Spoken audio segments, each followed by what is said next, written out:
block T Govindpur panchayat रे आज जो भली भाव घटना घटी से संपर्क में खबर पाइला परे दामपुर गाँव को ओडिशार पूर्वतन मुख्यमंत्री विरोधी दल नेता श्रीयुत नवीन पट्टनायक आमको निर्देश देइछन्ति जाइकरी स्पॉट रे इनक्वारी करके किभली भाव घटना कौन घटी से संपर्क में संपूर्ण रिपोर्ट करने आज जहाँ आम एठी दामपुर गाँव को आसिक देखिलु एठी 3 जन आमर संबारू मलिक सुकुरी मलिक एवं कंदरा मलिक 3 जनकर देहांत होइछे एवं समस्तंकर देहांत 3 दिन रु 5 दिन भितर होइछे एवं प्रत्येक परिवार सहित आमे आलोचना कलु तांकर ज्ञाति कुटुंब सहित समस्तंकर गोटे कथा जे झाड़ा बांति रे मृत्युवरण करिसंती एवं 10 जन ए गाँव प्रभावित होती आफेक्टेड होती समस्ते बरहमपुर एमकेसीजी मेडिकल को जाइए से 6-7 जन चिकित्सित होकर फेरी से परिवार वर्ग सहित आम आलोचना कलु किंतु दुर्भाग्यर कथा मु गोटे मेडिकल रिपोर्ट देखुली जोटा जिला प्रशासन तरफ जारी करा जायछि सेथिरे कुहा जायछि जे डायरिया रे कोनोसी मृत्युवरण है नहीं ए घटना घटी नहीं किंतु दुर्भाग्यर कथा स्पॉट रे आमे जहाँ आसिक देखिलु समस्ते गोटी गोटी परिवार सहित आलोचना कलापर समस्तंकर गोटे मत जे आमे डायरिया रे एठी डेथ होइछे एवं आर पारिपार्श्विक जो सीएससी एवं पीएससी अच्छी पोड़ामारी आमर जो पीएससी रे प्राय 1 वर्ष होलानी कौन डाक्तर नहांती एवं पोड़ामारी पीएससी उपरे प्राय 7टी पंचायतर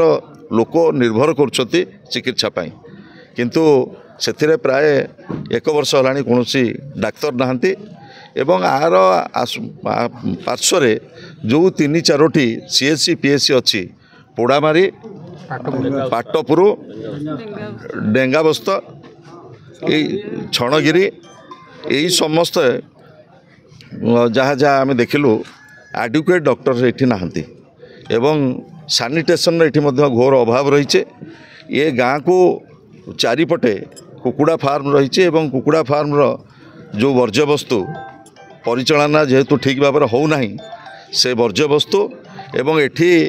जदिओ गोटे पानी टांकी अच्छी जोटा लोक पीवा पानी हिसाब से व्यवहार कर मो जहाँ ये ग्रामवासी सहित एवं वार्ड मेंबर सहित जहाँ आलोचना कली एठी से टांकीटी प्राय 2 वर्ष होलानी सफा ही नहीं तेणु आज ये खबर पाइला परे एठी जदिओ सीडीपीओ एवं जड़े 2 जन डाक्तर आसिक पहुँचते किंतु ये चरम प्रशासनिक अवहेला एवं जनसाधारण प्रति जो सर्वनिम्न दायित्व सरकार से दायित्व निर्वाह करिबारे सरकार विफल होइछन्ति एठी पर्याप्त स्वास्थ्यर व्यवस्था नहीं डाक्तर नहांती कौन सीएससी पीएससी रे एवं एठी क्वाक जरिया एठी चिकित्सित होउछन्ति जहाँ फल 3 जनकर मूल्यवान केवल जीवन चली जाइनि